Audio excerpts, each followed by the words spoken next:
aqui falando do assunto que é a tribulação, o que é que a confusão que vem sendo causada. Sim. E você vai poder ter esse tema, nesse tema, na verdade, o esclarecimento a respeito do que a Bíblia mostra, o que é que a Bíblia diz e o que é que a Bíblia vai, dentro de uma ordem cronológica, mostrar onde estamos.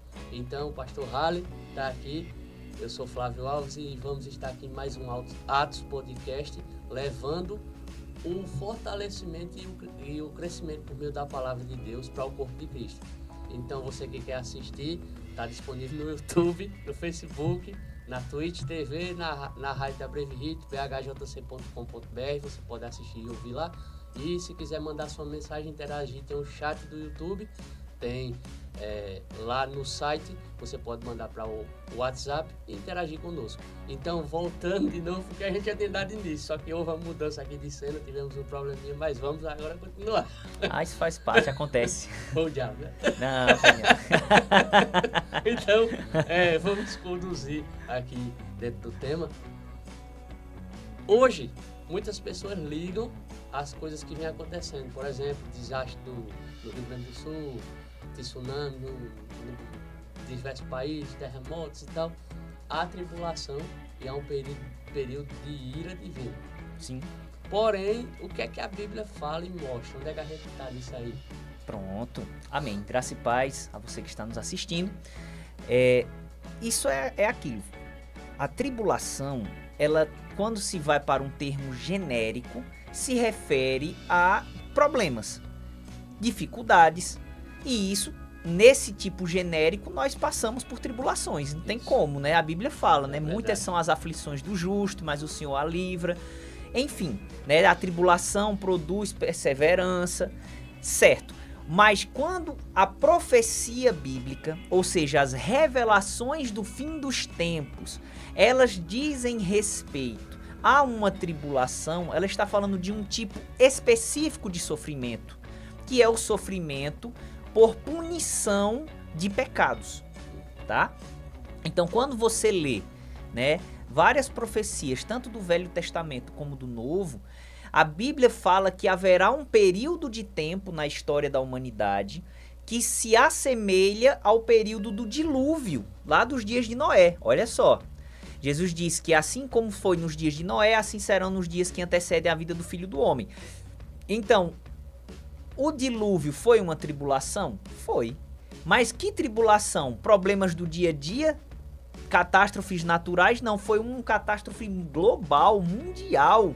Foi um nível sem igual de juízo, de castigo divino sobre o pecado do homem.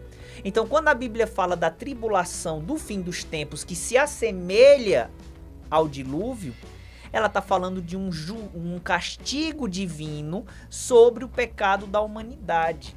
Então, a gente tem que partir desse princípio, né? A Bíblia fala de tribulação, mas também a Bíblia usa o termo ira de Deus. E para mim é um termo que é mais claro, né, dentro desse contexto, é entender que a tribulação que está se falando, que vai acontecer no tempo do fim, que está relacionada com a vinda do Senhor Jesus, é uma tribulação de juízo divino, tá bom? Então, partindo desse princípio, a gente precisa compreender o propósito da igreja, que quando falo igreja eu não estou falando de placas denominacionais, mas eu estou falando do povo de Deus, da nova aliança e da dispensação da graça. Qual o sentido da igreja estar no período de juízo, de punição divina sobre o pecado da humanidade? Aí, como você citou, Flávio, catástrofes, né, naturais, doenças, problemas financeiros, depressão, enfim, as coisas têm piorado, isso é fato, mas nós precisamos compreender que esse período específico da profecia bíblica, ele tem um ponto de partida, a Bíblia mostra quando esse tempo vai começar, e esse tempo ele tem um povo a ser alcançado, tem um propósito divino para isso, e tem um povo que Deus não quer que passe por isso. Então a gente precisa compreender essas coisas, para a cronologia, para que a gente possa realmente ter uma visão mais equilibrada da palavra de Deus. Segundo o que está escrito, né? Porque não Sim. faria sentido algum pelo contexto bíblico, de Deus, a gente vê, né, está escrito que Deus se agradou ao moer o filho dele. E fala no próprio texto de Isaías que depois, quando ele visse o fruto do seu penoso trabalho, ele se alegraria. Exato. Então foi colocado sobre ele algo que a humanidade não suportaria, né? A humanidade não tinha capacidade de carregar, porque senão não tinha sentido Jesus ter morrido. Se estava dando tudo certo, né? Exato. Deixava como estava. Não. Aí, ele veio com um propósito, né? Isso. E esse propósito foi resgatar a humanidade que estava no mundo que jaz no maligno. Exato. E se o mundo jaz no maligno, agora houve uma separação de Cristo e o mundo, como é que a gente vai se igualar ao mundo? Se nós nascemos de novo dentro disso que Cristo conquistou. Exato, exatamente. Pronto, é justamente isso. Quando se fala da tribulação do tempo do fim, é um tempo de ira de Deus sobre aqueles que rejeitaram o sacrifício de Jesus Cristo. O sacrifício redentor de Cristo. Que é o maior pecado, né? Segundo está escrito em João, né? Ele não reconheceu o filho. Não reconheceu o filho, exatamente. Então, Jesus ele veio com um propósito, como você bem falou, resgatar-nos da maldição que Adão e Eva contraiu lá no Jardim do Éden. Ao vir e cumprir isto na cruz do Calvário, Jesus sofreu a ira de Deus em nosso lugar, nos libertou. Quando você fala de ira de Deus, você tem que entender que a Bíblia não só fala do inferno. Realmente, o inferno é a ira de Deus, fato. Mas também quando você lê tanto o Velho Testamento, os profetas, né, os próprios livros dos Salmos, o Velho Testamento de uma forma geral, você vai ver que haverá um tempo na Terra de grandes catástrofes e que a Bíblia fala que é a ira de Deus, é Deus irado, punindo aqueles que o rejeitaram. E algo que jamais foi visto, né? Que é algo que jamais foi visto. Por isso que Jesus compara com o tempo de Noé, né? Porque nunca tinha acontecido e nunca vai acontecer um dilúvio universal. Então foi um juízo mundial pelo pecado. O que vai acontecer no tempo do fim também, só que não vai ser um dilúvio. Vão ser vários eventos que vão desencadear a destruição da humanidade, onde vai sobreviver pouquíssimas pessoas. Isso. Entendeu? Então, isto também é a ira de Deus. E Jesus, ele tomou sobre si a ira para nos libertar dela. Por isso que em 1 Tessalonicenses, no capítulo 1, 1 Tessalonicenses, capítulo 1, versículo 10, diz o seguinte: e esperar dos céus a seu Filho, a Jesus, né, o Filho de Deus, isso, a quem ressuscitou dentre os mortos, Deus ressuscitou Jesus dentre os mortos, a saber, Jesus, que nos livra da ira futura. Então, ele nos livra da ira futura, tá? Por quê? Porque essa tribulação do tempo do fim vai ser um tempo de ira. Não é tribulação porque você está sendo tentado a pecar e você está ali, né, meditando na palavra, né, usando o escudo da fé, a espada que é oposição, né? Não é uma tribulação de oposição porque você está defendendo o evangelho e as pessoas estão lhe odiando, né? Que isso é uma tribulação, sim, e é para o crente, sim, mas não é a tribulação do tempo do fim. A tribulação do tempo do fim é a ira de Deus, é o juízo de Deus sobre a humanidade. Então não faz sentido a igreja estar na terra. Aí você pode dizer: não, pastor, mas eu até entendo que é um tempo de juízo de Deus, mas aí Deus vai preservar o seu povo. Ele guarda o povo num local e tá tudo certo, ele protege. Só que, vamos lá, isso faria sentido se fosse locais. Isso sem Cristo, né? Isso sem o que Cristo fez, no caso. Isso. Só que a Bíblia está dizendo que a ira de Deus ela vai alcançar o mundo inteiro. E ele vai nos livrar dessa ira. Então, por isso que Apocalipse 3, versículo 10, diz algo interessantíssimo, né? Tem um adendo, né, dentro disso. Tem essa comparação que aconteceu pelo relato bíblico antes de Cristo morrer, naquele caso de Lázaro e o rico. Que havia uma separação dos que estavam no local de sofrimento e dos que estavam no seio de Abraão, né, no caso, que era o local de preservação. Porém, Cristo não tinha morrido, né? Sim, exato. depois da ressurreição de Cristo, todos os que morrem não ficam mais no mesmo local, foram levados ao paraíso, né? Logo, distinção. Aí veja só o que ele diz aqui, Apocalipse 3:10. Ele está falando para uma igreja que existiu nos tempos de João, só que essa palavra vale para toda a igreja em todas as épocas. Jesus disse: como guardaste a palavra da minha perseverança, ou seja, porque vocês foram fiéis à minha palavra, perseverando diante das oposições, tentações, perseguições, também eu te guardarei da hora da tentação que há de vir sobre todo mundo para tentar os que habitam na terra. Então ele está falando justamente desse período mundial, onde ele diz que ele vai nos guardar da hora e não na hora. Se fosse na hora, aí faria sentido a gente estar aqui e tal, mas ele fala da hora, ou seja, do tempo específico. Por quê? Porque esse período vai ser um período de juízo mundial, assim como foi o dilúvio também, tá? Então, e é interessante porque quando você vai para a analogia, você vê que Deus preservou Noé e sua família, eles entraram na arca e o juízo foram as águas, não é isso? Vou pegar meu celular aqui e ilustrar como se fosse a arca. Então, as águas do dilúvio ficaram abaixo e a arca ficou acima do juízo. Assim também, quando Jesus vier nos levar, ele também nos levará para estarmos acima do juízo. Ou seja, não faz sentido estar na terra, estaremos acima, ok? É interessante porque em Lucas, o mesmo Jesus que falou isso para João, aqui essa palavra de Apocalipse 3:10 é Jesus falando com João, tá?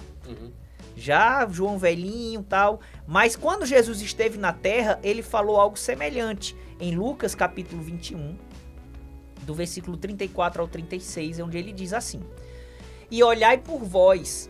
Ele está falando para a igreja. Nessa parte aqui do sermão profético, ele está falando para a igreja, tá? E olhai por vós, não aconteça que os vossos corações se carreguem de glutonaria, de embriaguez e dos cuidados da vida, e venha sobre vós de improviso aquele dia. Ele está falando da tribulação do tempo do fim, a ira de Deus. Porque virá como um laço, olha só, um laço, algo que vai prender, sobre todos os que habitam na face de toda a terra. Ou seja, ele está dizendo que a ira de Deus vai enlaçar todos os que estão em toda a terra. Envolver, né? O mundo inteiro. Envolver, exatamente. Mas ele diz no versículo 34, evitem, né, vigiem a vida de vocês para que esse laço não lhe prenda. Poxa, como é que esse laço não vai me prender se ele vai atingir todos os que habitam em toda a terra? E eu vou estar nela. Não é? Faz sentido, né? Aí a resposta está no 36. Vigiai, pois, em todo o tempo, orando, para que sejais ávidos por dignos de escapar ou evitar todas estas coisas que hão de acontecer e estar em pé diante do Filho do Homem. Ou seja, arrebatamento. Ele vai vir nos arrebatar e estaremos diante do Filho do Homem. Por isso que esse laço que vai atingir todos os que habitam na face de toda a terra não vai atingir a gente. Por quê? Porque é um tempo de juízo, é um tempo de ira. Aí você pode dizer, sim, pastor, mas o que está acontecendo no mundo está parecido com o que Jesus falou e que os profetas falaram. Verdade, está parecido mesmo. Mas não é comparável. Mas não é. Tá parecido, mas não é o que vai acontecer. Sim. Jesus, aqui mesmo em Lucas capítulo 21, só que no versículo 28, Jesus disse, olha, quando estas coisas começarem a acontecer, olhai para cima e levantai as vossas cabeças, porque a vossa redenção está próxima. Ou seja, para que a gente entenda, Jesus, quando ele fala do tempo do fim, dessa tribulação ou desse tempo de ira de Deus, quando a gente vai para a profecia de Daniel, a gente vê que esse tempo vai ser de 7 anos, tá? Aí demanda mais tempo para explicar as profecias das 70 semanas de Daniel e tal, mas né? A gente tem conteúdo, né? Vou aproveitar aqui, né? Eu tenho meu canal no YouTube, Halley Freire, onde a gente tem alguns estudos e a gente explica as 70 semanas de Daniel de forma bem detalhada. Então, entendendo as 70 semanas de Daniel, essa profecia que Deus deu a Daniel, nós vamos compreender que serão 7 anos, tá? E esses 7 anos, eles terão duas partes, duas metades. 3 anos e meio e 3 anos e meio. Jesus, quando ele fala desse período, ele ilustra como uma mulher grávida que vai dar à luz, tá? Então ele divide a primeira metade dos 7 anos em princípio das dores, tá lá em Mateus 24, versículo 8. E a segunda metade, os últimos 3 anos e meio de grande tribulação. Então ele faz uma ilustração de uma mulher grávida. Nós estamos em que período? Não, o parto ainda não aconteceu. Mas você que é mulher que está assistindo, que já teve filho, não acontece com todas as mulheres, mas acontece com algumas quando elas estão grávidas. Quando está prestes do bebezinho nascer, você sente algumas contrações preparatórias. É como que o bebê está se ajustando para nascer. É a preparação para o momento, entendeu? Então nós estamos, dentro dessa analogia, no período de preparação para o momento. Quando Jesus disse, quando virdes estas coisas começando a acontecer, ele não está dizendo que a gente vai passar os primeiros 3 anos e meio, como alguns irmãos creem. Não, ele está dizendo que a gente vai ver os eventos começando, a preparação. E é fato, se a gente vê o que está acontecendo no mundo, está muito parecido com o que Jesus profetizou e os profetas. Mas ainda não é as dores de parto. O princípio das dores... onde o bicho vai pegar, né? Onde o bicho vai pegar. Que é justamente, dentro da analogia, seria o quê? A terra em dores de partos para parir o reino físico milenar de Cristo. Essa é a analogia bíblica, tá bom? Essa analogia que você citou se enquadra com aquela mulher lá grávida de Apocalipse? Aquela mulher grávida lá de Apocalipse, não, porque ali é outra coisa. Ali ele está falando do povo de Israel, né, que veio... Né, que Jesus veio, na verdade, do povo de Israel, então, né? Não tem nada a ver com nada. Não, né? que ela pariu Jesus, tá entendendo? Aí tem alguns irmãos que dizem que aquela mulher é a igreja. Como é que a igreja deu à luz a Cristo? Foi Cristo que gerou a igreja, né? Não faz nem sentido isso. Mas, humanamente falando, Jesus veio do povo de Israel. Então, aquela mulher representa Israel, tá? É outro contexto. Mas... Eu levantei porque alguém pode estar dizendo, não, é aquela mulher lá que tem lá em Apocalipse. É outro sentido, mas foi bom. Mas foi bom, porque você tocou em algo que muitas vezes alguns irmãos pegam e dizem, olha, porque ali mostra Israel no período da tribulação, que é outra coisa que a gente vai tratar também. Durante o decorrer, né?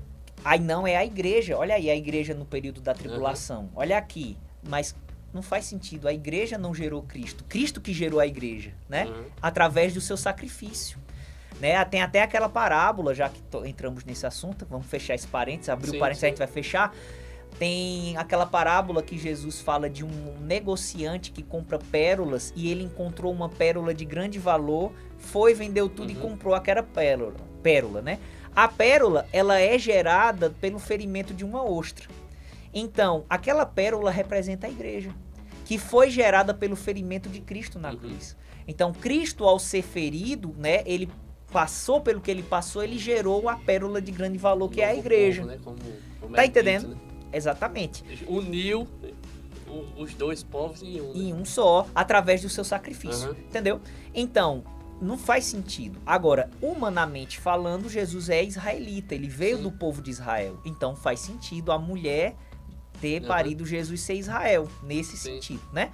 Mas, voltando para o tema, fechando parênteses e voltando para o tema que nós estávamos abordando, então veja, o que está acontecendo hoje é uma preparação. É como, por exemplo, pronto, a gente está aqui gravando, né? Mas a gente não chegou agora, já faz um tempo que a gente chegou, você preparou as câmeras, o computador, ligou a internet. Então, para nós estarmos aqui agora, houve uma preparação do estúdio para a gente estar aqui fazendo a live. Então, o mundo está sendo preparado para essa tribulação. Nós estamos vendo a preparação. Então, as coisas estão dificultando? Estão. Vão piorar? Circunstancialmente vão. Mas O que é que eu e você precisamos? A gente não precisa ficar preocupado, angustiado. Por quê? Porque esse período que a gente vai vivenciar é o início dos eventos. E Deus vai cuidar da gente, como sempre cuidou, dos que creem. E Cristo mostra, né, que a gente não deve se preocupar com o que pode ou com quem pode tirar a vida natural. Exato. Porque se a gente analisar, não faz sentido um nascido de novo que sabe que Cristo conquistou uma eternidade incomparavelmente melhor, ter medo de morrer e ir pra lá. Não, de forma Não faz alguma. sentido nenhum. Não é essa questão do medo de morrer, tá? Não é isso. Porque a gente pode passar por dificuldades, situações contrárias, enfim. E tendo a esperança de que Deus está conosco, que a gente vai morar com Ele, beleza.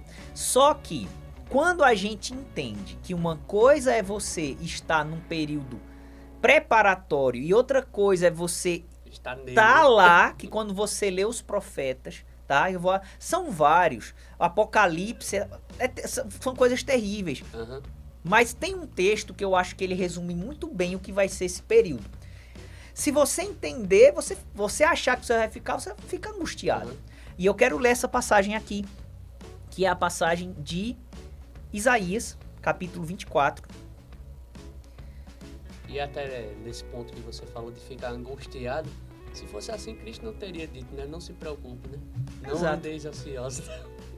Porque aquilo que nós, como cristãos, vamos suportar de aflições aqui na Terra, dá pra gente suportar. Agora, uma coisa é você ser punido num nível alto de castigo, onde não faz sentido. Se você é um filho obediente, não é perfeito, porque ninguém é perfeito, mas se naquilo que você conhece e entende da palavra você é obediente, qual é o sentido de você ser punido se você é obediente, né? E é o que a gente vai ver agora nessa passagem de Isaías 24, que são muitas passagens, mas essa aqui ela resume bem o que vai ser a tribulação final ou o tempo da ira de Deus, a tribulação da ira de Deus. Isaías 24, do versículo 1 ao 6 diz assim, vê como começa, vê como já começa de forma bem interessante. Eis que o Senhor esvazia a terra, olha para aí, e a desola, e transtorna a sua superfície e dispersa os seus moradores. Então, a Bíblia fala que no final, né, Isaías 13, fala que no final do período de 7 anos, o ser humano vai ser tão raro como o ouro. Eu não sei você, mas eu não ando na rua topando em pedra de ouro, né? Não é algo fácil de achar. Então, vai ter pouquinha gente viva. Vê pra aí, olha o nível de confusão e de catástrofe. Em 7 anos, a humanidade vai ser quase extinta. A gente já está em quase 8 bilhões, se não me engano, de pessoas. Sim. Então, em 7 anos, a humanidade vai ser quase extinta. Olha aqui o que o texto diz. O Senhor esvazia a terra e a desola, e transtorna a sua superfície, e dispersa os seus moradores. Aí vê o que ele diz no 2. E o que suceder ao povo, assim sucederá ao sacerdote. Ao servo como ao seu senhor, à serva como à sua senhora, ao comprador como ao vendedor, ao que empresta como ao que toma emprestado, ao que dá usura como ao que paga usura. Ou seja, vai atingir todo mundo. Confirma o que Jesus disse. Um laço sobre todos os que habitam sobre toda a terra. Ter dinheiro, ter influência, ter posição não vai influenciar muito nesse tempo, tá? Versículo 3. De todo se esvaziará a terra e de todo será saqueada, porque o Senhor pronunciou esta palavra. A terra pranteia e se murcha, o mundo enfraquece e se murcha. Enfraquecem os mais altos do povo da terra. Aí ele diz no 5, olha, na verdade a terra está contaminada por causa dos seus moradores, porque tem transgredido as leis, olha, por que vai vir? Transgressão. Mudado os estatutos e quebrado a aliança eterna. Qual é a aliança eterna? A aliança no sangue de Cristo. Só se quebra a aliança eterna quem um dia esteve... na cruz. Só se quebra quem um dia esteve nela. Entendeu? Então ele está falando de pessoas que nunca se converteram ou que chegaram a um ponto que só Deus sabe o nível de maturidade da pessoa, de rejeição ao ponto de perder a salvação, de quebrar a aliança eterna. É para esse grupo de pessoas que a tribulação final virá. Aí ele diz no 6, olha, por isso ou seja, por transgredir as leis, quebrar a aliança eterna, a maldição tem consumido a terra. Maldição. Então não é tribulação porque eu estou sendo tentado, não é tribulação porque eu estou sendo perseguido por amor a Cristo. É maldição. Maldição só vem para quem é infiel. Sim. Então, por isso a maldição tem consumido a terra. Os que habitam nela são desolados. Por isso são queimados os moradores da terra. Apocalipse fala do sol matando as pessoas, literalmente. E poucos homens restam. Então, para mim é muito claro, tá? É muito claro o que é a tribulação do tempo do fim. É um tempo de juízo para aqueles que rejeitaram Cristo. Ou rejeitaram porque nunca tiveram um encontro com Ele. Para esses, Deus é tão misericordioso que para esses que nunca aceitaram Cristo, ainda será estendida a salvação. Né? Mas não num local tão propício como hoje. Totalmente diferente, totalmente. E também para aqueles que quebraram a aliança eterna, que segundo Hebreus capítulo 6, verso 4 e outras passagens da palavra de Deus, esses que chegaram nesse estágio de maturidade, que só Deus sabe, de rejeição, que perderam a salvação, esses não vão ter mais chance. Esses aí, infelizmente, vão...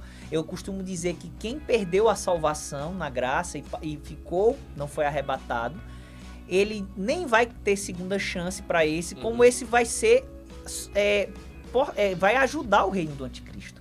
Porque um apóstata, ele rejeitou a fé consciente, ele não quer mais saber de Jesus, tá?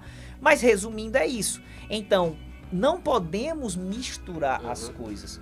O que traz confusão é porque as pessoas, elas não procuram se aprofundar na palavra. E elas têm, nesse assunto, né, eu não vou falar em outros, mas nesse assunto... Vários a gente vê essa misturada também, infelizmente. Mas dentro desse assunto não se aprofunda, se baseia muito em notícias, né? É escatologia de jornal, né? Exatamente. O pessoal fala, né? Não quer dizer que a gente não tem que estar atento às notícias. Sim, claro.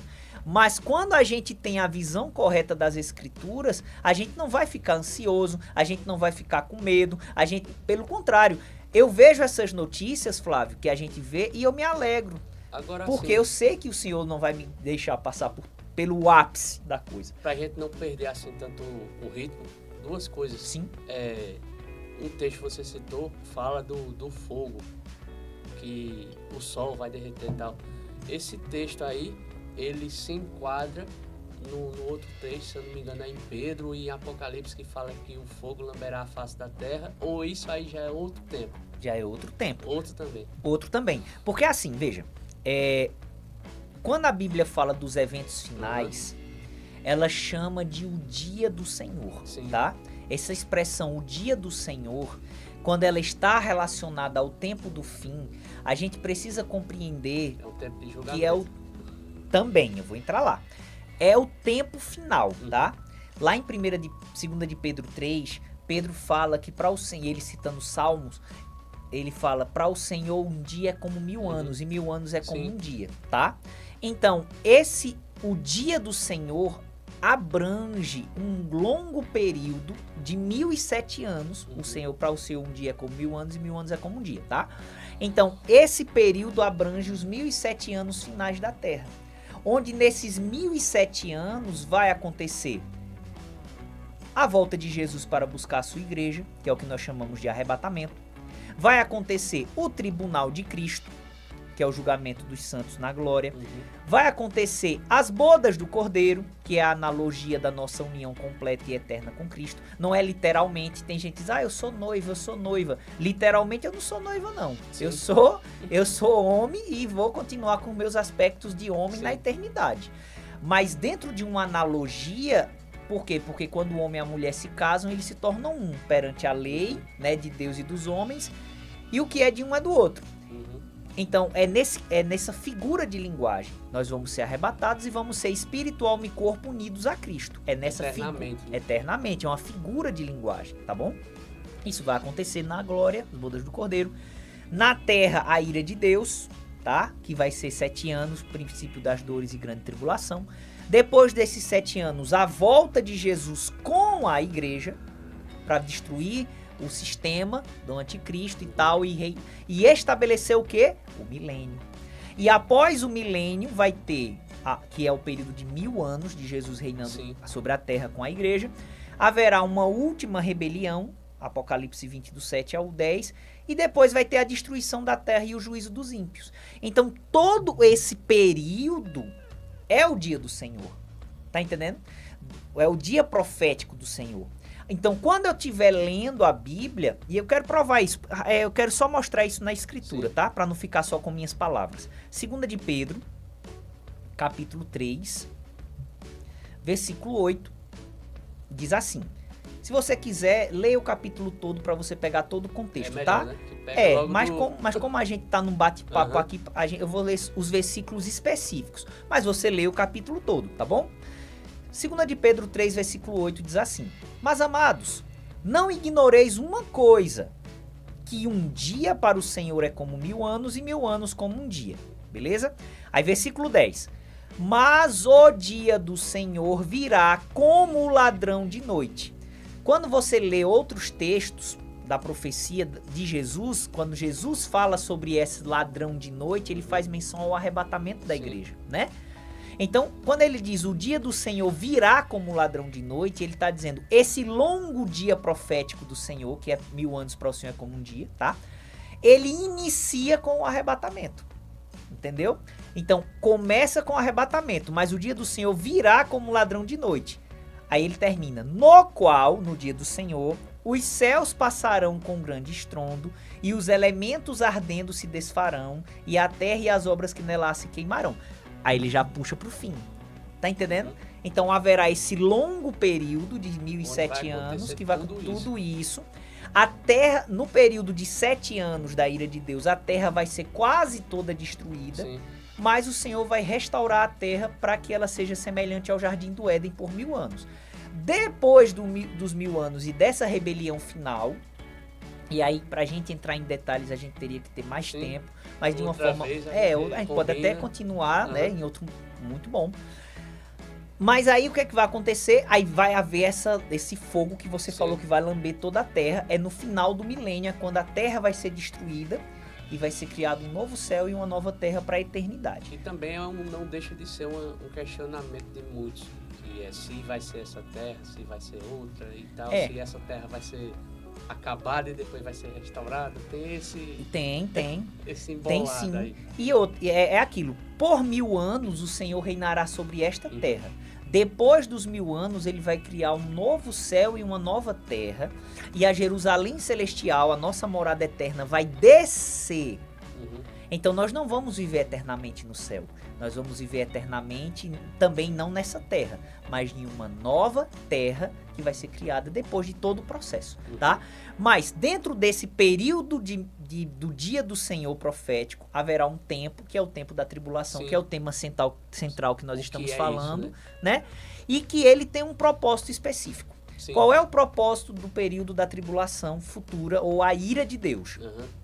Já está dizendo, é punir aqueles que o rejeitaram. Quando a gente vai para o povo de Deus, primeiro a gente tem que entender que para Deus existem 3 povos. Existem milhões de etnias, ou milhares, sei lá, milhões eu acho que eu exagerei, mas existem milhares de etnias no mundo. Mas na visão de Deus só existem 3 povos. 1 Coríntios 10, 32. Judeus, gentios e a igreja, tá? Judeus, os descendentes de Abraão, Isaac e Jacó, o povo qual Deus fez uma promessa para eles, tá? E é um povo que Deus Da tem um plano linhagem de Abraão, da né? alinhar Abraão, Isaac e Jacó. É Sim. bom explicar isso. Por quê? Porque os muçulmanos são descendentes de Abraão. Também. Tá entendendo? Também. Então, quando Deus ele tá falando, ele sempre fala os 3. Abraão, Isaac e Jacó. Por quê? Porque Abraão gerou os ismaelitas, Uhum. tá? Isaac gerou Jacó e Esaú. Esaú são os edomitas. Sim. Mas só Jacó gerou o povo todo. Por isso que Deus... Israelitas. Exato. Por isso que o povo é chamado de Israel, que é o Uhum. nome que Jacó recebeu de Deus. E quando Deus faz menção a esse povo, ele diz o Deus de Abraão, Isaac e Jacó. Para seguir os 3, tá entendendo? Uhum. Então, judeus são os descendentes de Abraão, Isaac e Jacó. Sim. Tem uma aliança com Deus. Gentios significa nações. Essa palavra gentio, ela é comparada com pecador. Mas no original, gentio significa nação, povo, Que não tem etnia. ali, de alguma forma, aliança, né? Exato. Nem é israelita, E nem é nem igreja. é igreja. Exato, são os demais povos da terra que não são judeus nem igreja. Uhum. E a igreja? A igreja são os judeus e gentios convertidos a Cristo, Nele viraram um corpo só. num corpo Povo só, só, né? que é no período de tempo da dispensação da graça. Sim. A palavra igreja, ela é uma tradução da palavra grega eclésia, que essa palavra eclésia, se você for traduzir ao pé da letra, significa os chamados para fora. Sim.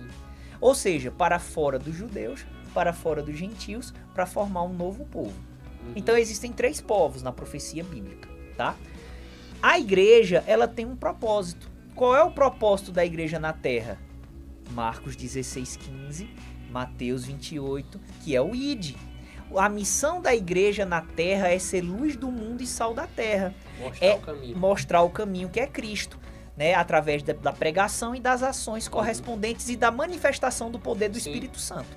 Então, palavra, unção e fruto. Palavra, dons e fruto, tá? Sim. Essa é a missão da igreja. A missão da igreja é ser luz, é apontar para Cristo, que era a missão de Israel. Uhum. Só que, infelizmente, Israel rejeita Cristo como seu rei na primeira vinda de Jesus. Sai dessa posição, né? Quando eu falo Israel a nação, não Sim. indivíduos, porque a igreja começou com Uhum. judeus, E né? tem indivíduos que até E hoje ainda, se convertem. claro, então quer dizer que eu não vou pregar para um judeu? Misericórdia, pregue sim. Jesus quer todos. Mas eu falo Israel como nação. Sim. Então, Israel como nação, ele não cumpriu esse propósito e ele foi rejeitado.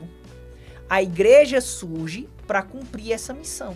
Uhum. Só que o primeiro povo era Israel e ele foi rejeitado, mas ele não foi rejeitado para sempre. Deus tem uma promessa com esse povo.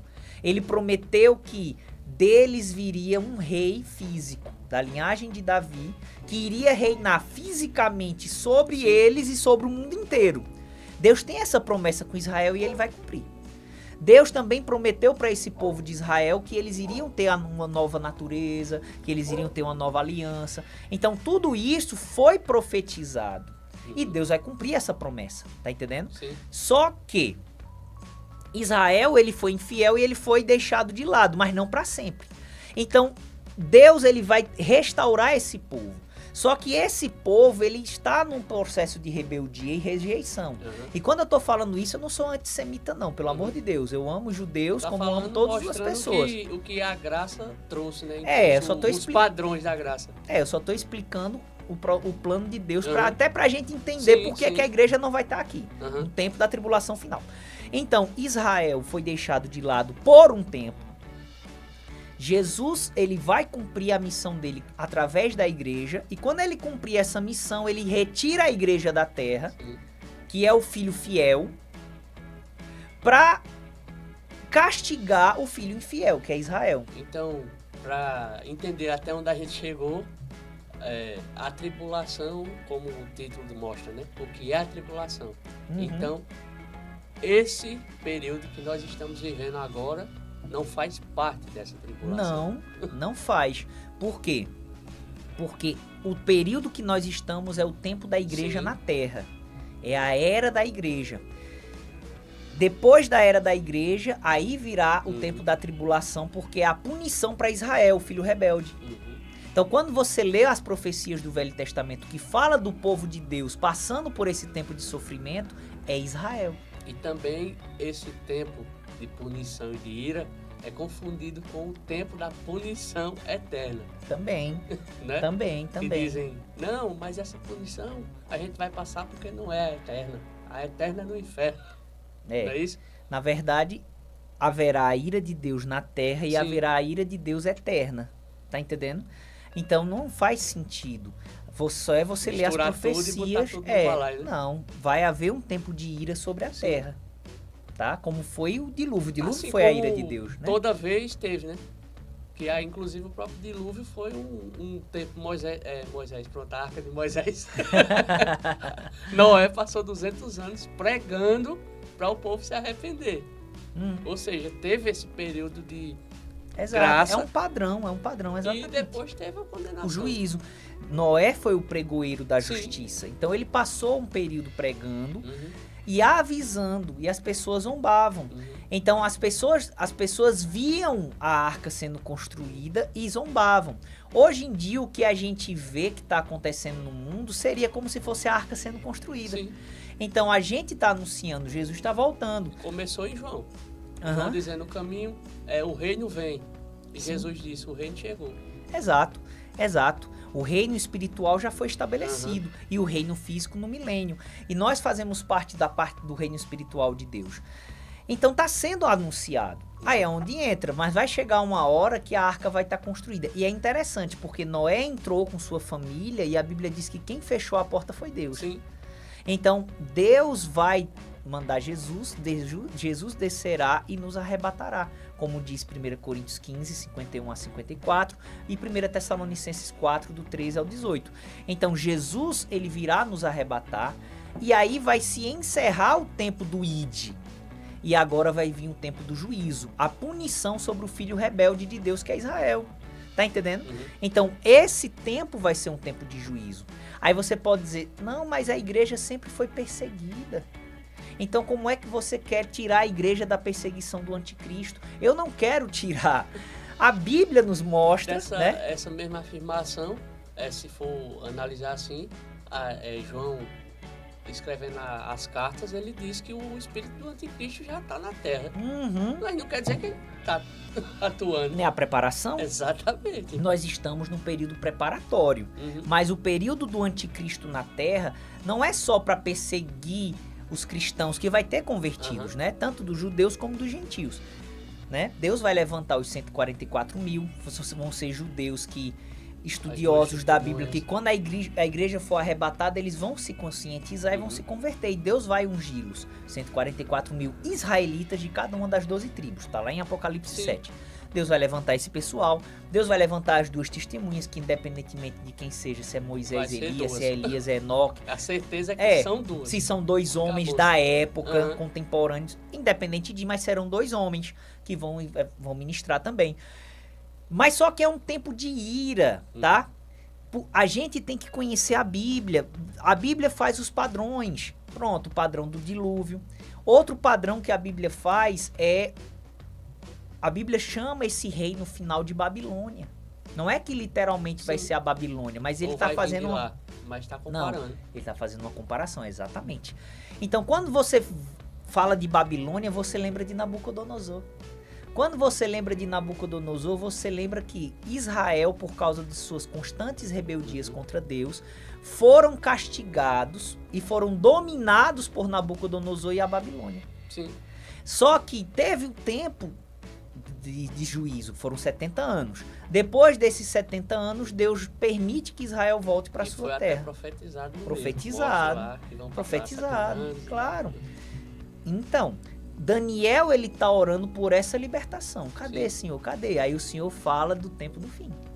Então, há uma correlação. Assim como no passado, Deus, ele usou Nabucodonosor como um instrumento de ira para castigar o seu filho rebelde Israel, assim Deus vai usar ou permitir que o diabo opere através do anticristo para ser um instrumento de punição sobre o seu filho rebelde Israel e as nações.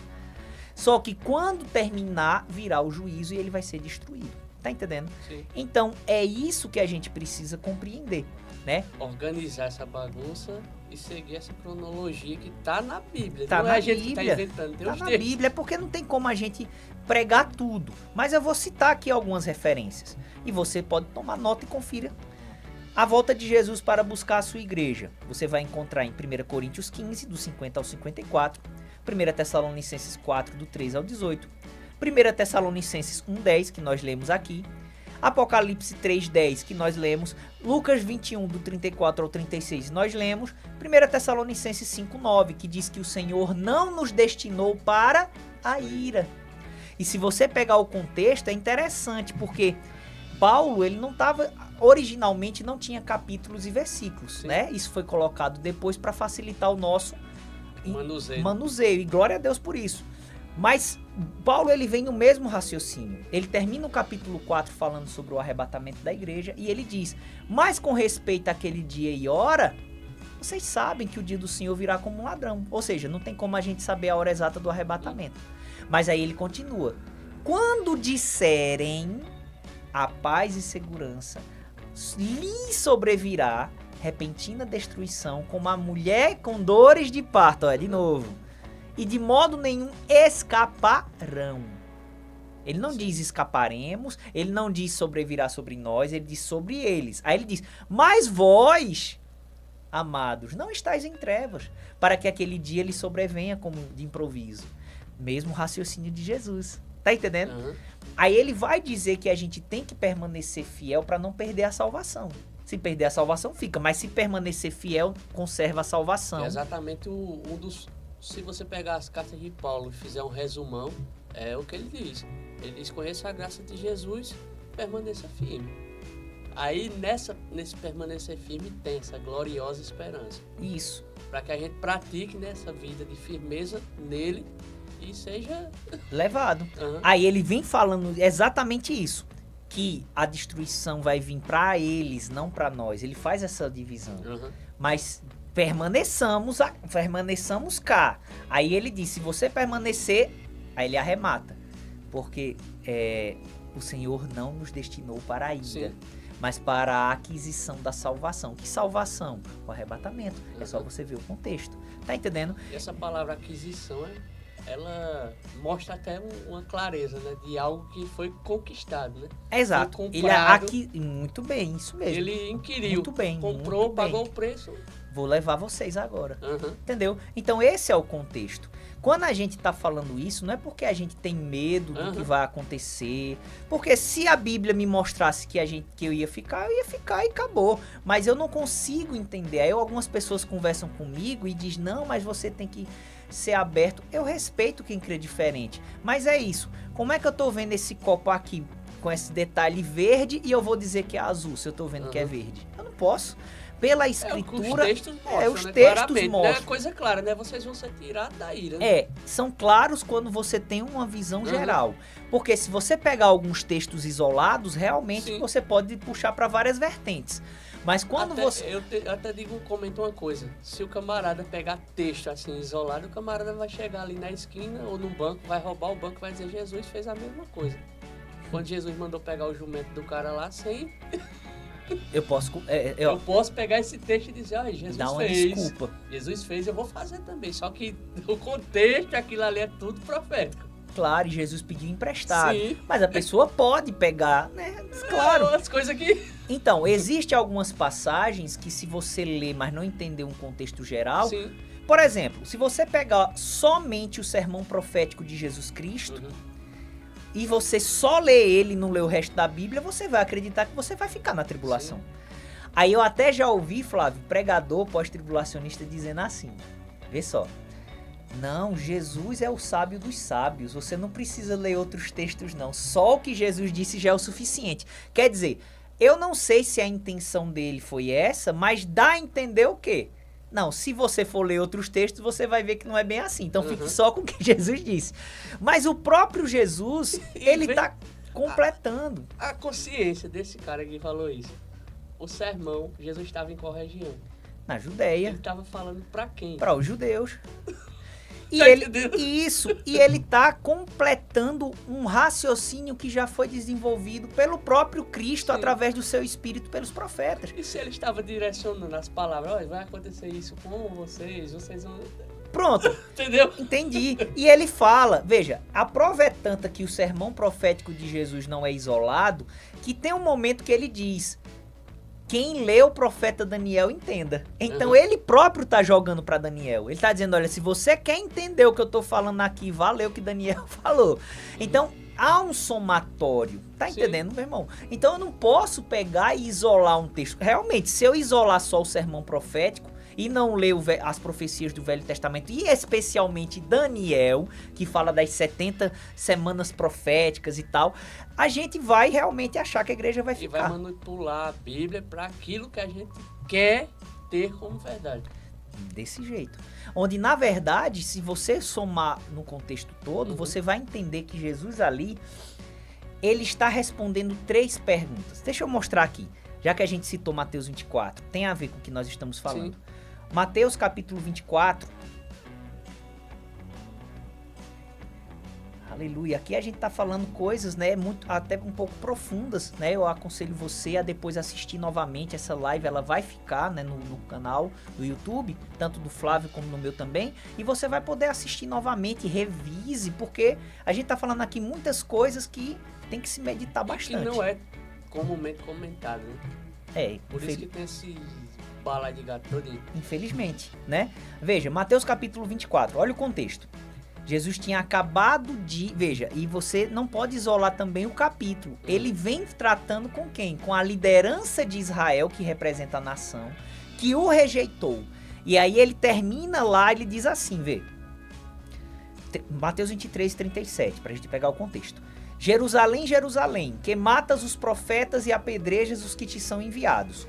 Quantas vezes quis eu ajuntar os teus filhos, como a galinha ajunta os seus pintos debaixo das asas, e tu não quiseste. Não quiseste. Olha aí. Rejeitou, né? Rejeitou consciente, por várias chances foram dadas. Eis que a vossa casa ficará deserta. Então ele está falando da destruição que aconteceu no ano 70. Israel foi espalhado para as nações do mundo. E o próprio Jesus depois confirma, né? Quando vão mostrar o templo, ele diz não ficará É isso aí. velha, assim. Exatamente, vamos chegar lá. Aí 39. Porque eu vos digo que desde agora não me vereis mais. Então ele está rejeitando Israel. Mas não é uma rejeição eterna, como alguns pós-tribulacionistas dizem. Não. Israel foi rejeitado, então agora a igreja tomou o lugar de Israel. Não. A igreja, sim, por um tempo sim, mas ela não tomou totalmente. Tanto Porque eles que pegam... ainda há a possibilidade deles virarem igreja, se tornarem. Tanto hoje como indivíduo se tornar igreja, como depois do arrebatamento, como nação, eles vão abraçar Jesus e o milênio vai ser estabelecido. É o texto, né, que o próprio Jesus diz, vocês me verão quando disserem, né? É o Bendito que... é o que vem, né? Exato. Porque exatamente, olha aqui. Porque eu vos digo que desde agora não me vereis mais até. Então não é um definitivo, tem um pereísmo. Né? Até que digais, reconheçam, bendito que vem em nome do Senhor. Sim. Entendeu? Então eles vão reconhecer como autoridades, o povo de Israel na sua maioria, no final dos 7 anos, eles vão passar pela disciplina do Senhor. Tempo de angústia para Jacó, não é para a igreja. Tá entendendo? Aí 24. E quando Jesus ia saindo do templo, aproximaram-se dele os seus discípulos para lhe mostrarem a estrutura do templo. Jesus, porém, lhes disse, não vedes tudo isto? Em verdade vos digo que não ficará aqui pedra sobre pedra que não seja derrubada. Anos 70 da era cristã. Se cumpriu. Aí vê, versículo 3. E estando assentado no Monte das Oliveiras, chegaram-se a ele os seus discípulos em particular, dizendo, dize-nos, quando serão essas coisas? O quê? A destruição do templo e Israel, né? A casa ficando deserta. Tá? Primeira pergunta, quando é que vai ser a destruição do templo? E que sinal haverá da tua vinda, segunda pergunta, e da consumação dos séculos, terceira pergunta. Então, os discípulos estão fazendo 3 perguntas a Jesus, que se referem a 3 períodos específicos da história da humanidade. Quando serão essas coisas? Quando é que o templo vai ser destruído? Anos 70. Jesus respondeu, Lucas 21, do 20 ao 24. Esse sermão profético está também em Lucas 21 e Marcos 13. Você tem que ler os 3 capítulos para entender a visão geral, entendeu? Então, quando essas coisas acontecerão? Quando é que o templo vai ser destruído? Ele respondeu, Lucas 21, do 20 ao 24. Se cumpriu no ano 70. Qual é o sinal da tua vinda? Essa vinda que ele está falando aqui é a vinda para instaurar o milênio. Era a vinda que eles tinham em mente. O que sinaliza isso? Jesus responde falando o período da ira de Deus, os 7 anos, a tribulação, que é o que antecede o milênio. Mas eles também perguntam, o que sinaliza a consumação dos séculos? O que é a consumação dos séculos? A tribulação. Então eles perguntam, quando é que o templo vai ser destruído? O que sinaliza que o milênio está chegando? E o que sinaliza que a tribulação está chegando? O sermão profético de Jesus, ele está respondendo as 3 perguntas. Tá entendendo? Então tem momento no sermão profético que ele está falando do período do ano 70. Lucas 21, do 20 ao 24. Tem momentos no sermão profético que ele está falando da tribulação, que é o sinal que antecede a vinda de Cristo para restaurar o milênio. E tem momentos que ele está falando do período que antecede a tribulação, que é o tempo que a igreja está vivendo, os tempos finais. Sim. Então eu preciso ter essa visão para que eu entenda de uma forma geral. Aí voltando para Lucas 21 que a gente leu, ele faz uma declaração bem interessante aqui, eu acho fantástico, dentro desse raciocínio. Lucas 21, que a gente leu no início da live, eu só vou ler o final, 36, tá? 21, 36. Ele aqui está respondendo a terceira pergunta. Ele está falando do período que antecede a tribulação. A consumação dos séculos é a tribulação. Sim. É o tempo da consumação, é o tempo do fechamento desse mundo. O que nós lemos em Lucas 21, do 28 ao 36, é ele respondendo a terceira pergunta. Ele falando do tempo final da igreja, que é o tempo que antecede a tribulação. Aí ele termina dizendo, vê só que interessante. Vigiai, pois, em todo o tempo orando, para que sejais ávidos por dignos de escapar de todas estas coisas, inclusive a perseguição do anticristo. Ele profetizou guerras, rumores de guerras, tal, a perseguição do anticristo. Ele não usa o termo anticristo, mas a gente sabe que é a perseguição do anticristo. Aí ele termina dizendo, olha, se você vigiar e orar, você vai escapar de todas estas coisas, incluindo a perseguição do anticristo, tá entendendo? Então ele está dizendo que tudo aquilo que vai acontecer nos 7 anos finais, nós vamos escapar. É o que está escrito. E como é que a gente vai escapar? Estando em pé diante do Filho do Homem. Arrebatamento. É quando nós vamos ser levados. Então, pelas Escrituras, isso está na Bíblia. Eu não posso negar isso. E isso traz para nós paz, irmão. Olha, eu vou dizer para você. Esperança, né? Eu vou dizer para você. A gente conversou isso em off. Não tem como uma pessoa que acredita, eu respeito se você acredita que vai ficar um período da tribulação ou, não, ou todo, tudo bem, o que importa é que você creia que Jesus morreu por você e que você é um servo que é fiel a Deus e vai morar na glória, isso é o que é mais importante, eu respeito quem crê diferente. E é isso que vai salvar, né? O que mais importa é a certeza da salvação, é a santidade e a certeza da salvação, isso é inquestionável. Isso que a gente está conversando aqui, analisa se você concorda, se você não concorda, eu respeito. Mas temos que ser sinceros. Uma pessoa que ela acredita que ela vai ficar no tempo final, cara, ela não tem desejo da volta de Jesus. Ela tem medo, porque realmente dá medo.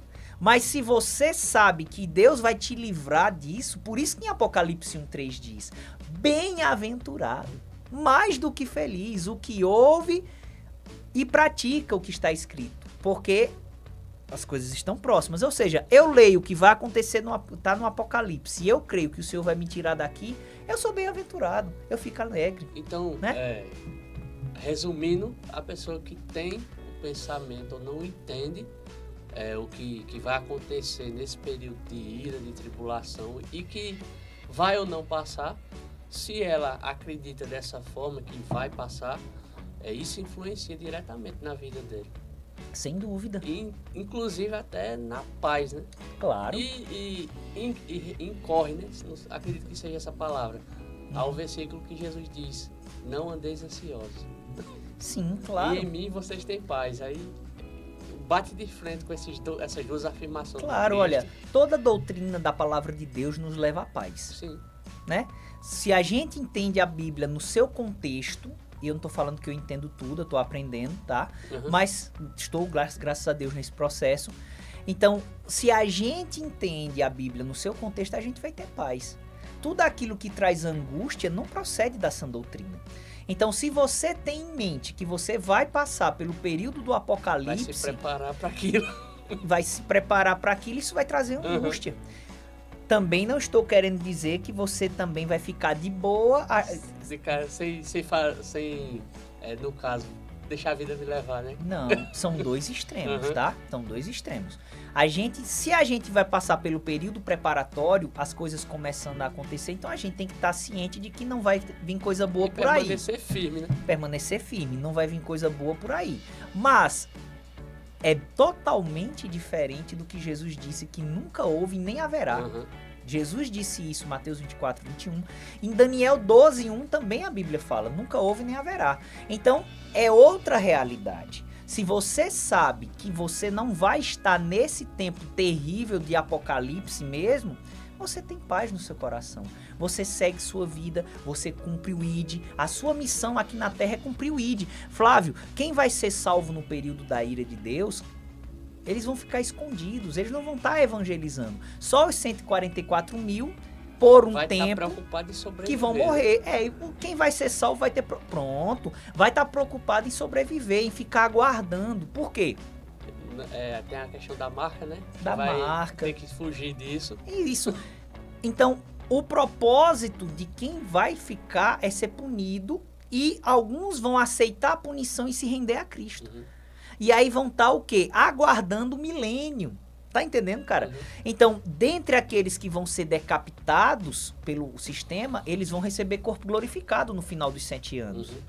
Para reinar junto com a igreja no milênio. Mas quem for guardado na hora por Deus, Deus vai agir como agiu com Israel no deserto, vai mandar pão do céu, não sei como, mas vai ter um grupo que não vai poder comprar nem vender, porque a marca da besta vai estar instaurada, mas Deus vai operar sobrenaturalmente suprindo eles. Eles vão ficar escondidos, aguardando Jesus vir para estabelecer o milênio. Não boa, né? Não boa.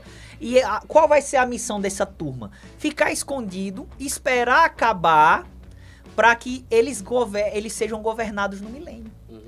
Então, se você tá na era da igreja achando que vai ficar no Apocalipse, já achando que tá no Apocalipse, que já tem pessoas que já estão dizendo, a gente já tá nos selos, já tá nas taças, não sei o quê.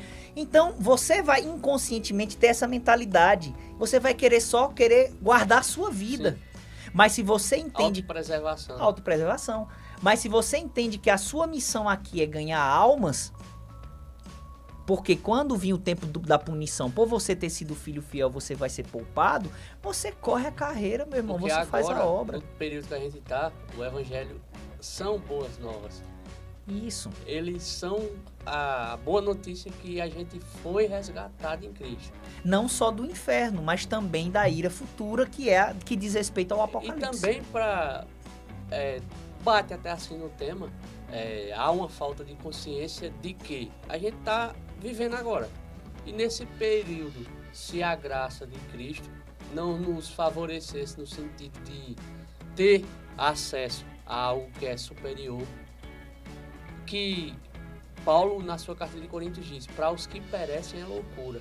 É uma vida de doido, assim, para o mundo, no sentido de quem perece, de quem está confuso no mundo no geral, né? Porque tem crente que não acredita na graça, como ela é. Uhum. Então a gente vai deixando de viver nessa vida aquilo que Cristo conquistou. Não tem nada a ver com hipergraça, tem a ver com o que Cristo conquistou na cruz. Claro. Porque ele conquistou um novo e vivo caminho. A gente, quando vai entendendo essa nova vida, a gente se reveste de Cristo e Cristo em nós dá essa esperança. Claro. A esperança da glória. Claro. Porque diz, o velho homem foi sepultado, mas agora surgiu um novo homem que é criado em verdadeira justiça e santidade, portanto se revista dele. E quando a gente se reveste dele, a gente vai usufruir nessa vida agora do que foi conquistado na graça e vai caminhar para essa realidade aí. Claro. Então, é exatamente isso. A gente tem uma missão a cumprir e a gente tem direitos conquistados na cruz. Para usar, né? Seria a ferramenta, né, no caso, claro, para esse período. O problema é porque algumas pessoas usam textos fora de contexto. Sim. Ah, não, qual é o problema de ter? O problema não é ter.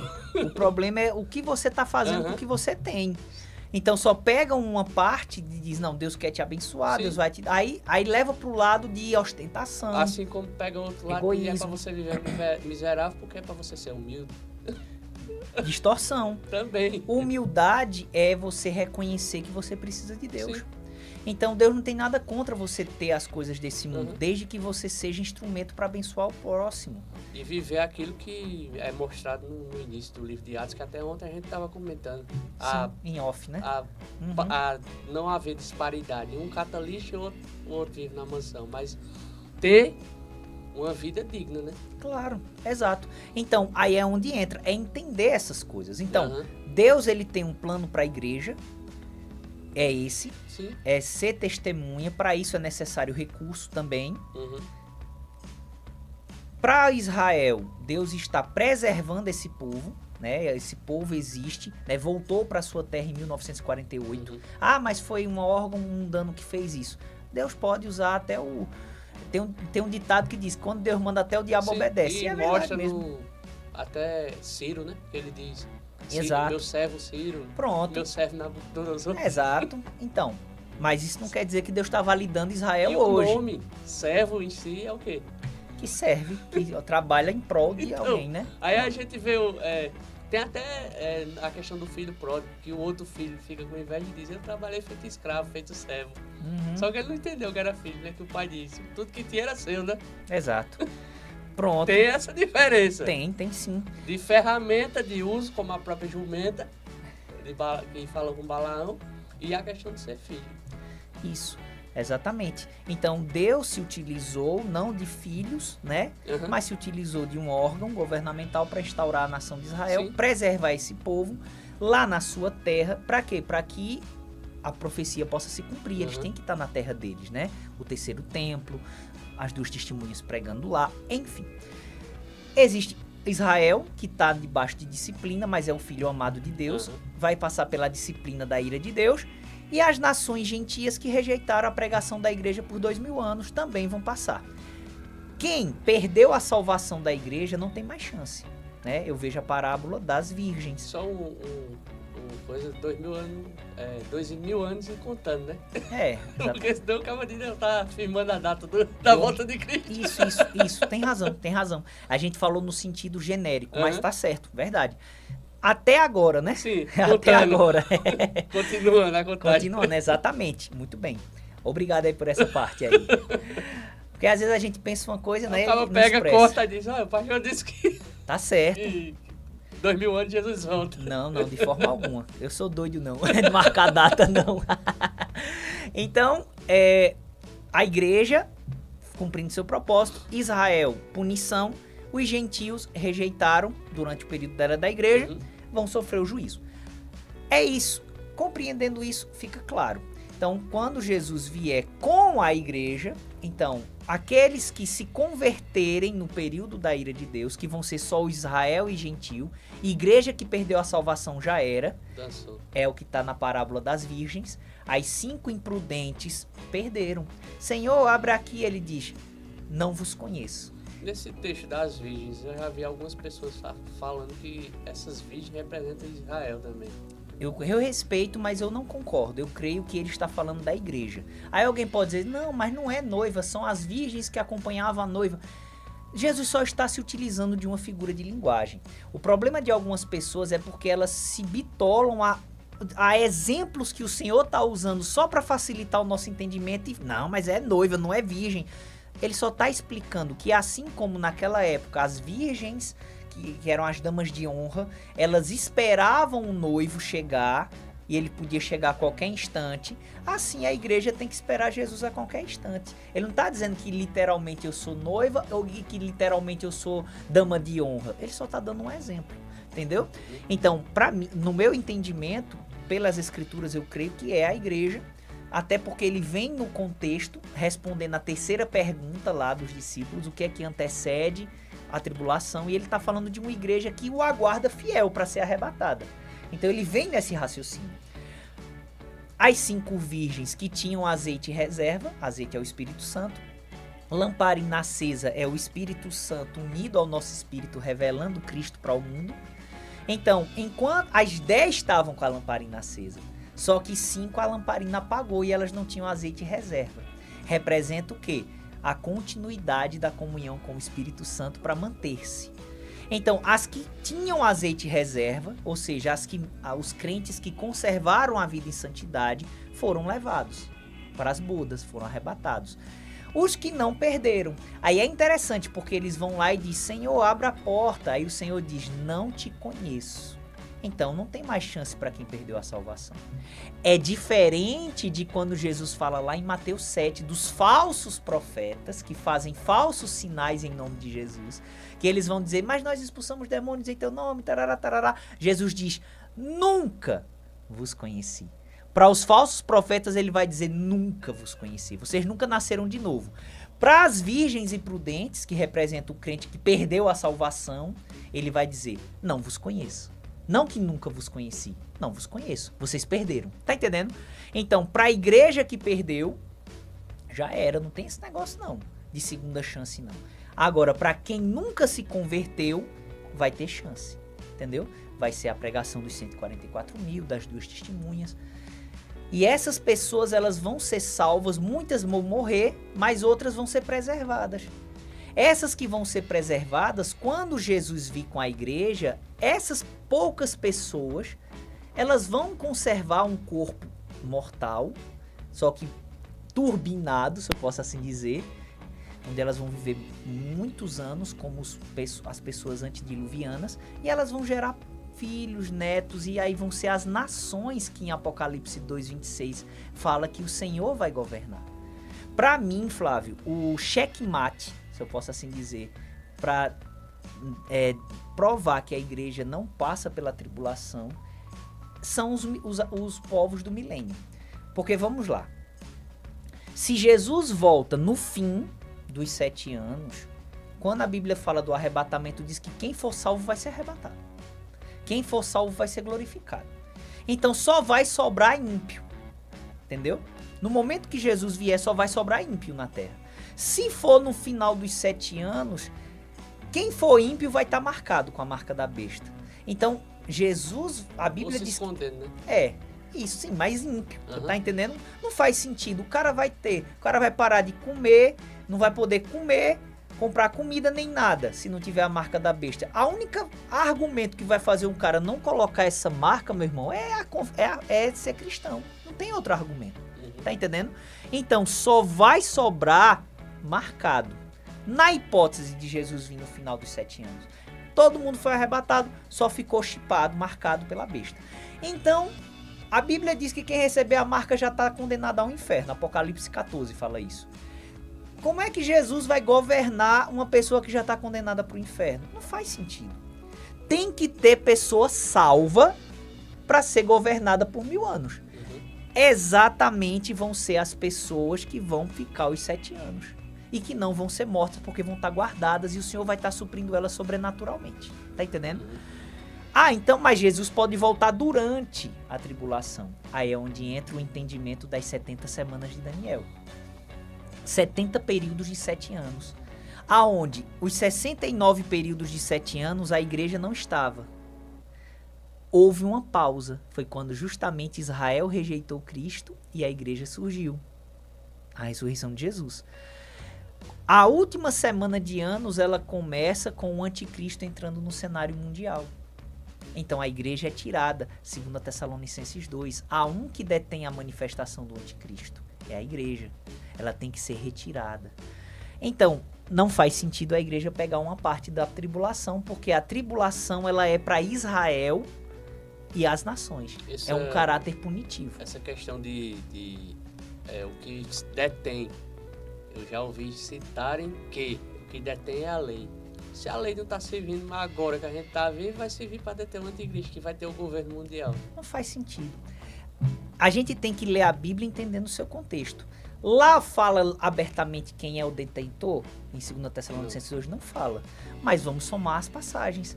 Se a gente entende que a igreja ela tem uma missão a cumprir e o tempo da igreja na terra é a pausa da semana 69 para a semana 70, quando fala semana é período de 7 anos, né, na profecia bíblica. Então, se a igreja é a lacuna das duas, então quando a igreja sair é que começa a 70ª semana. E sem contar que, assim como tem a marca, que ninguém está dizendo o que é, porque não temos como afirmar categoricamente, né? Já ouvi também relatos que representa figura de autoridade, porque de ser na mão direita e de ser na cabeça também não é algo afirmativo. Eu ouvi rumores. Sim, sim. Mas também, como tem essa marca, hoje na graça nós temos uma marca que Paulo cita, que é o selo do Espírito Santo. Exatamente. Então, se essa marca está em nós no tempo que estamos vivos, o que é que vai fazer outra marca reinar. O selo, né, ser retirado. Ser retirado. Não no sentido de que O Espírito Santo não vai estar na terra. Exatamente. Mas assim, de nós que temos esse selo. Exato. Porque nós recebemos, né? É um tempo diferenciado. Igual Veja. a carta, né? Quando Exato. bota o selo, ela vai para outro canto. Pronto, veja. Anos atrás a gente teve uma conversa e você falou uma coisa interessante, que eu achei bem interessante mesmo. Vamos lá. Vai ter salvação. Mas quem for salvo no período da tribulação não é a igreja. Serão judeus e gentios salvos. O que é que distingue a igreja? Ela é um povo unido que é o corpo de Cristo. E Cristo lhe deu a autoridade para esse corpo. Aí até você comentou o seguinte. O anticristo ele vai estar possuído por Satanás. Sim. Verdade. As pessoas que vão receber a marca, elas vão ser possuídas também. Por isso que não vai ter mais volta. Eu acredito que a marca da besta é o decreto final. Aceitou o selo, né? Aceitou, agora o demônio tomou conta. Entendeu? Então, se a igreja estivesse na terra, ela não tem autoridade no nome de Jesus para expulsar demônios, então ela ia expulsar Satanás no anticristo e não. Aí vem as viagens. Não, mas poderia mudar, porque é algo profético. Mas aí já quebrar entra... a autoridade de Cristo, porque não, Jesus deu autoridade ao seu corpo, que é a igreja. Então a igreja vai ser arrebatada. Aí quem vai ficar vai ser salvo, vai ser filho, vai ter o nome escrito no livro da vida, ninguém tá negando isso. Mas nesse aspecto de autoridade espiritual não vai ter. Por isso que vai ter luta física de novo. Israel vai ter que guerrear com armas, porque não há autoridade espiritual. Não vai voltar a ler essa questão da autoridade física, não a questão do espírito. Vai dar briga. Exato. Da peixeira. Exatamente. Então, são muitos pontos a serem tratados, mas é aquilo. Digo de novo, se você está aqui assistindo essa live e você acredita que vai ficar um período da tribulação ou todo o período, meu irmão, se você crê que Jesus é o teu Senhor, é o teu Salvador, tu estás procurando andar em santidade, não é perfeito como eu, claro, mas quando peca, pede perdão ligeiro e procura viver o Evangelho, amém, meu irmão, você é meu irmão, nosso irmão em Cristo, você vai morar na glória conosco. Esse assunto não é um assunto que a gente tem que estar se estranhando. Não, tudo bem, mas a gente está expondo aqui princípios bíblicos. Analise, eu tenho certeza de uma coisa. Eu vivo uma vida tranquila, em paz, porque eu estou consciente de que vou passar tempos difíceis, mas eu sei que o apocalipse eu não vou estar mais aqui. Isso me dá paz, isso me dá segurança. E isso me faz desejar Jesus vir na minha geração. Que eu tenho certeza. Quem acredita que vai ficar lá no íntimo, ele não quer que Jesus venha nos seus dias. Porque quem é que quer ficar, meu amigo? A Bíblia fala de terremotos varrendo a terra toda, de meteoros caindo na terra, de demônios soltos do abismo atormentando a humanidade. Quem é que quer ficar numa miséria dessa? Ninguém em sã consciência quer. Com aparência de gafanhotos, os demônios e tal. Então, não faz sentido, né? E dentro disso, Flávio, eu acho importante a gente entender o Apocalipse. O Apocalipse, ele também segue uma ordem cronológica, né? E é interessante. E ele não é todo para a igreja. Exatamente. Pronto, é onde a gente vai chegar agora. Exatamente. Vê que interessante. Apocalipse capítulo 1, quando Jesus ele aparece para João, e no versículo 19, ele define as 3 partes do livro do Apocalipse. Nós podemos dividir o Apocalipse cronologicamente em 3 partes. Veja aí. Apocalipse 1, verso 19. Escreve as coisas que tens visto, e as que são, e as que depois destas hão de acontecer. Então ele fala, as coisas que tens visto, capítulo 1, a visão que João teve de Jesus glorificado. Aí ele diz, escreve as coisas que são, a era da igreja, capítulo 2 e 3, que falou de igrejas que existiram. Eu não posso negar a literalidade disso, mas ali é o exemplo da era da igreja no seu tempo total, tá? Tudo que aconteceu naquelas igrejas acontece hoje. Até ele mostra, né, em delas, né, vocês deixaram e perderam, vocês dizem que são ricos, um monte de coisa. Que é a realidade de hoje. Então, Apocalipse 2 e 3 são as coisas que são, tá? A era da igreja. E as que depois destas hão de acontecer. Depois da era da igreja. Aí entra o período. ao período da tribulação. Aí vê como é interessante isso. Vê, Apocalipse 4, do capítulo 2 ao 3 é a era da igreja. Ele está falando ali, ele diz, ouça o que o Espírito diz às igrejas, está falando o tempo todinho isso. Depois do capítulo 4, a palavra igreja sumiu do livro. Tá entendendo? Por quê? Porque a igreja não tá mais aqui. Mas não só isso, vê que interessante. Capítulo 4, versículo 1, olha como é que começa o capítulo 4. Depois destas coisas, depois da era da igreja, olhei e eis que estava uma porta aberta no céu. E a primeira voz que, como de trombeta, ouvira falar comigo, quem foi a primeira voz que João ouviu? Apocalipse 1 fala, foi a voz de Jesus, tá? Então ele ouviu a voz de Jesus, que disse, sobe aqui e te mostrarei as coisas que depois destas devem acontecer. Vou te mostrar o que vai acontecer depois da era da igreja. Sobe aqui. Olha só. Versículo 2. E logo fui arrebatado no espírito. E eis que um trono estava posto no céu e um assentado sobre o trono. Ele vai falar de Deus, do trono de Deus. Versículo 4. Vê que tremendo. E ao redor do trono havia 24 tronos. E vi assentados sobre os tronos 24 anciãos vestidos de vestes brancas e tinham sobre suas cabeças coroas de ouro. Vê só. Outros homens tiveram visões do céu. Ezequiel teve, Isaías teve. Quando você vai ler o relato deles, eles veem querubins.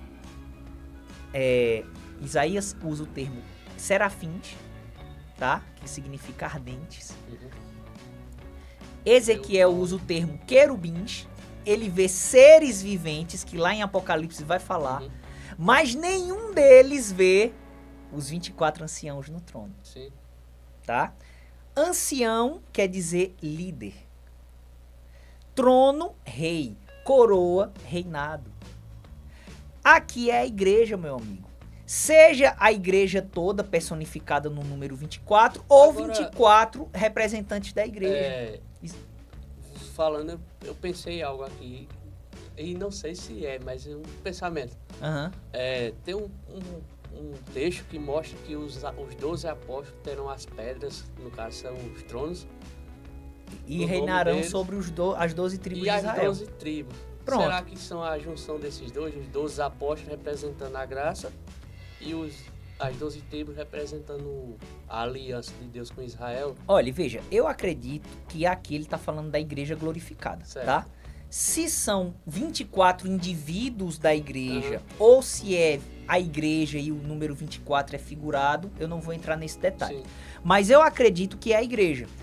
É interessante, porque, veja, João vê a era da igreja, capítulo 2 e 3.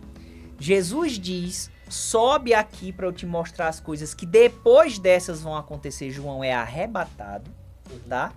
Pelo Espírito Santo, ou seja, o Espírito vai arrebatar a igreja, poder de Deus. Ele vê o Senhor Deus no trono e ele vê os anciãos com coroas. Então, eu creio que ele está vendo a igreja arrebatada e galardoada, as coroas, diante do Senhor. Isso antes da tribulação começar, entendeu? Mas aí ele já vê a adoração no céu e tal, e aí começa a tribulação, a ira de Deus no capítulo 6, que é quando é a abertura dos selos. Aí vê só como é que começa a tribulação, capítulo 6.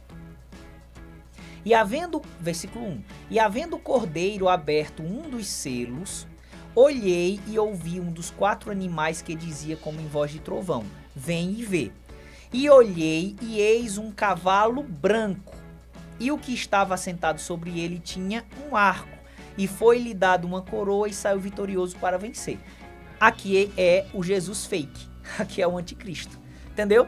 Então, a primeira coisa que acontece quando a tribulação começa na Terra, o anticristo apresentando-se no cenário mundial como o Messias. Sim, e até inclusive é uma das coisas que vai confundir Israel, né? Porque eles vão aguardar o Messias. Exatamente, muito bem. Aí quando você vai lá para Daniel 9:27, como é que a tribulação começa, a 70ª semana começa? Daniel 9:27.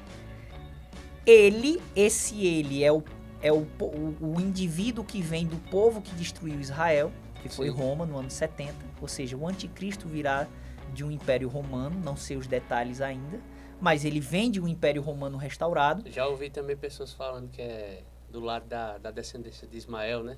Também existem várias correntes. Existem várias...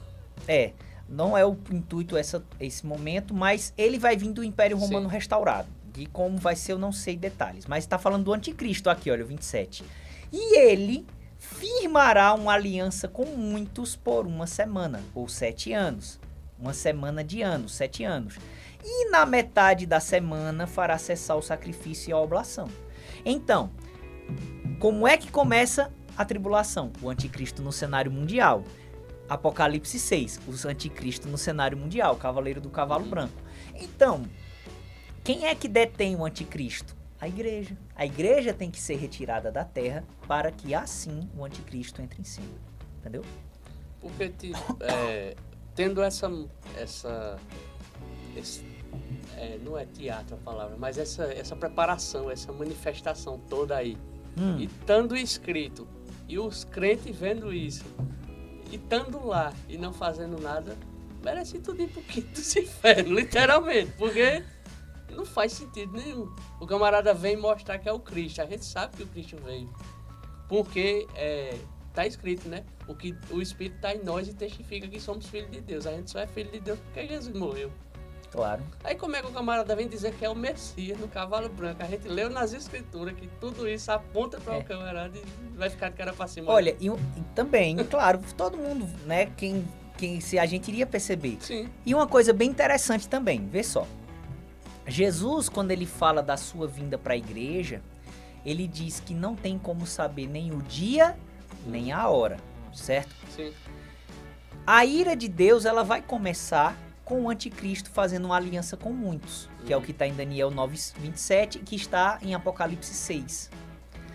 Se, hipoteticamente, Jesus viesse buscar a igreja durante ou no fim, na metade ou no fim, como são as outras visões, então, no dia que a igreja visse o anticristo nas redes fazendo uma aliança, que dá até hoje... como Messias.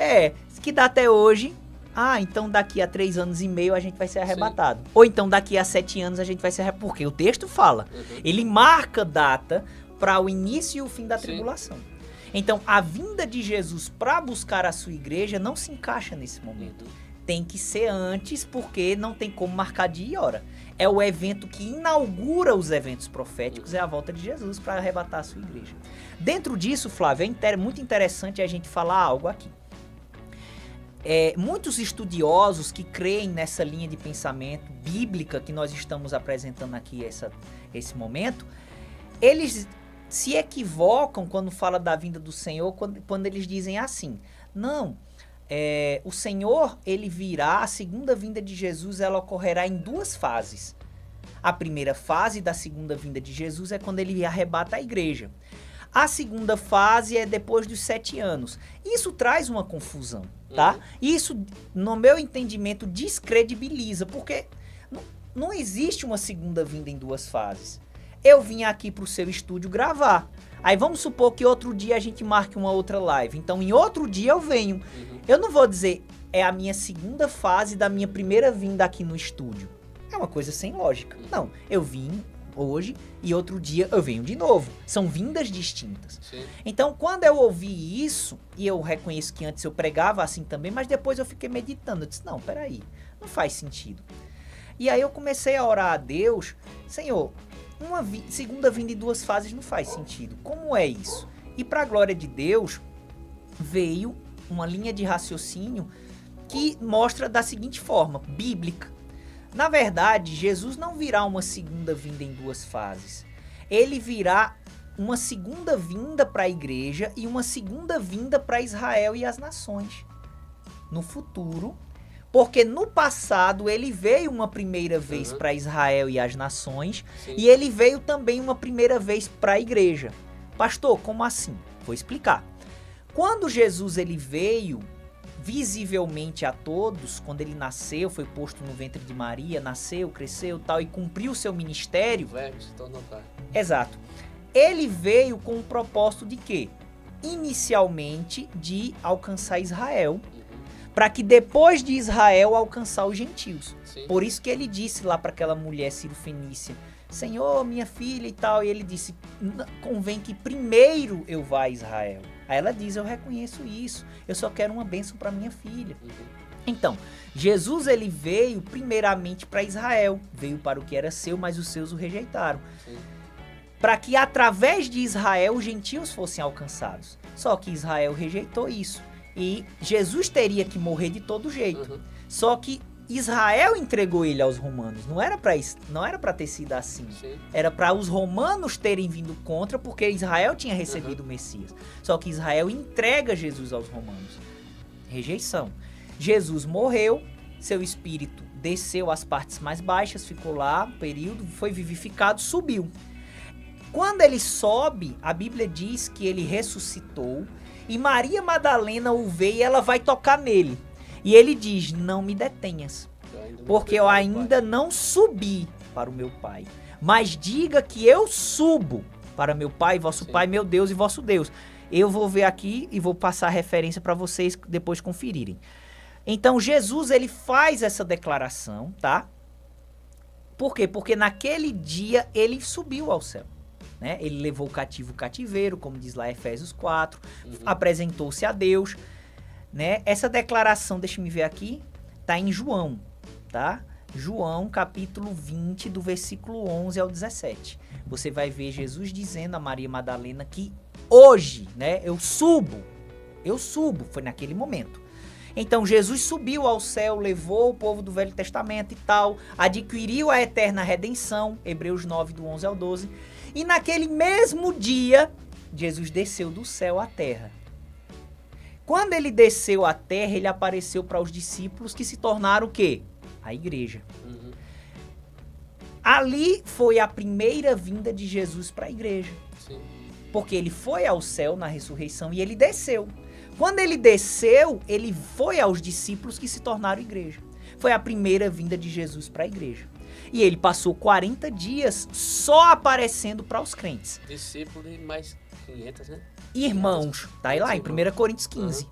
Então, se você for ler todos os relatos bíblicos da ressurreição de Jesus nos evangelhos, em Atos dos Apóstolos, em 1 Coríntios 15, quando Paulo faz essa menção aos 500 irmãos, então Jesus ele só apareceu para a igreja. O mundo soube que Jesus ressuscitou, mas o mundo não viu Jesus ressuscitado. Só quem viu Jesus ressuscitado foi a igreja, né? Por isso que ele disse em João 14, 16 ao 19, o mundo não me verá mais, mas vós me vereis. Vós, a igreja. Sim. Mateus 24, 23, 39, ele fala para o Israel que o rejeitou, não me vereis mais. Então, nenhum incrédulo viu Jesus após a ressurreição. Foi uma vinda secreta para o mundo, no sentido de que o mundo não viu, só os crentes. Foi a primeira vinda de Cristo para a igreja. Jesus subiu ao céu. Então, houve uma primeira vinda de Jesus para Israel e as nações, onde essa vinda foi disponível a todos. Quem quisesse ir lá onde Jesus estava, ele estava disponível. Houve uma rejeição. Jesus morreu, ressuscitou, subiu ao céu e desceu, apareceu para a igreja, primeira vinda para a igreja, secreta para o mundo, visível para os crentes. No fim dos tempos, isso vai se repetir. Haverá uma segunda vinda de Jesus para a igreja, que será secreta para o mundo, porque vai ser num abrir e fechar de olhos, como diz lá 1 Coríntios 15, 51. O mundo vai saber que Jesus foi arrebatado, mas não vai ver. Aí vão dizer que a igreja foi arrebatada, perdão. Aí por isso que vão dizer que foram os aliens que abduziram. Por que que tem essa divulgação? Já é preparando o mundo para isso, tá entendendo? Então, não haverá uma segunda vinda de Cristo em duas fases. Haverão duas segundas vindas, porque houve duas primeiras vindas. Então, a segunda vinda de Cristo para a igreja vai ser o arrebatamento. É quando não há dia nem hora marcado, não tem como. E haverá a segunda vinda de Cristo para Israel e as nações, que é no final dos 7 anos de tribulação, que é quando diz lá em Apocalipse, todo olho verá. Essa vinda, meu irmão, ela vai ter data marcada. Quando o anticristo entrar em cena, só é contar os anos. Vai ter data marcada. Agora, a vinda de Jesus para a igreja, a segunda vinda para a igreja, não tem data marcada. Então, resumindo, não haverá uma segunda vinda em 2 fases. Isso descredibiliza a Bíblia. Mas haverá 2 segundas vindas, porque houve 2 primeiras vindas. Entendeu? Entendi. Amém. Então, é onde a igreja vai andar de cavalo, né? Exatamente. Ou de pônei, né? Os baixinhos, né? Vão vir. Eu defendo essa teoria. Que vai vir de pônei branco, os baixinhos. É brincadeira, tá? Então, até onde a gente desenvolveu a conversa, chegou até aqui, a gente vem entendendo que não estamos no período da tribulação, que é um período de ira de Deus sobre os infiéis de Israel, que rejeitou. E esse período, antes dele, antecede a questão do arrebatamento. Sim. Porque a igreja vai ser preservada desse momento. Do momento, não no momento. Por causa de tudo que a gente falou. Porque é um caráter punitivo, né, que não faz sentido a igreja fiel tá participando daquilo. Vai estar o quê? Assistindo de camarote os outros sofrer. Isso não faz parte do caráter do amor divino. Exatamente. Porque Deus não se alegra no sofrimento do justo, não está escrito? Não, de jeito nenhum. Do injusto, né? Nem do justo, nem do injusto. Nem do injusto. Ele é feito um pai, né? O pai, quando precisa disciplinar o seu filho, foi porque ele deu muitas chances, ensinou, mostrou e o filho rejeitou. Vai chegar uma hora que o pai vai ter que disciplinar esse filho. O pai não vai fazer isso alegre. Só se é um cara ruim, mas uma pessoa de boa índole, ele não vai fazer isso feliz. Mas é necessário. Então, quem é o filho rebelde? Israel. Vai chegar uma hora que Deus vai ter que punir esse filho. Esse momento aí não vai trazer felicidade, mas depois o fruto... Sim. Traz essa felicidade. Exato. Eu ouvi um estudioso que ele crê que a igreja vai passar pela tribulação, mas ele não meditou no exemplo que ele deu. E eu achei interessante o exemplo que ele deu. Ele estava falando do anticristo, dizendo que o anticristo vai ser um instrumento de juízo divino para punir o povo. Só que ele não entende que é Israel, o filho rebelde. E se fosse para punir a igreja, não faria sentido Cristo ter morrido, porque ele foi o autor e consumador da salvação da igreja. Claro. E não a tribulação que vai peneirar, como eu já ouvi relatos de dizer, não, vai peneirar como peneira o ouro para ver só os que prestam. Não, de jeito nenhum. Não faz sentido. Não faz sentido. Ele vai punir os rebeldes e vai estender misericórdia para quem quiser. Agora, quem é a igreja, não. O teste da igreja é o tempo que nós vivemos. É aceitar o que Cristo fez. E permanecer fiel. Esse é o teste da igreja. A aprovação da igreja é essa. É você receber Cristo e buscar a intimidade com Ele e se santificar cada vez mais. Esse é o teste da igreja. A ira de Deus vai ser um teste que a igreja vai ser poupada. É o texto de Apocalipse 3:10. Porque foi aprovada no período que estava sendo conduzido. Isso mesmo. Apocalipse 3:10, que a gente já leu. Por que você guardou a palavra da minha perseverança? Ou seja, por que você passou no teste? Por que você foi fiel na sua era, suportou as perseguições, as tentações, ficou fiel, pecava, mas se arrependia ligeiro e tal. Eu te guardarei da hora da tentação. E Jesus, em sua oração pelos discípulos e por nós, que é uma oração que tem no livro de João, ele diz, não peço que o Senhor os tire do mundo, mas os preserve. Isso. Aí tem gente que pega isso para colocar na tribulação. Não. Só que ele tá falando no nosso tempo de hoje. Daqueles discípulos e de nós que a gente ia vir. Isso mesmo. Então veja, eu não te peço que o tires do mundo, mas que os livres do mal na era da igreja. Ou seja, nós estamos aqui para ser luz e sal do mundo e que o Senhor nos guarde do mal, ou seja, Ele nos fortaleça das tentações, das provas, para a gente suportar. Mas não é o tempo da ira, do castigo. E a outra coisa que se levanta, porque a igreja foi perseguida, a igreja tem que ser perseguida lá também. Porque muitos sofreram, foram decapitados, foram entregados a leão, e etc. A igreja tem que sofrer até Mas é outro, o final. É outro contexto. Exatamente. Porque não vai ser apenas a perseguição do anticristo, vai ser o mundo colapsando em todos os sentidos. É outro sentido. Mas foi quase agora. Concluindo aqui, agradecer a vocês que estão aqui conosco. E até uma próxima vinda. Agradeço ao pastor. Amém. Tem muito pano pra manga, né? Pronto. A gente teria muita coisa pra falar, mas foi bênção. Meditem aí em nome de Jesus e, se Deus permitir, numa outra oportunidade a gente aparece por aí. Deus abençoe. Amém. Então, agradeço a vocês.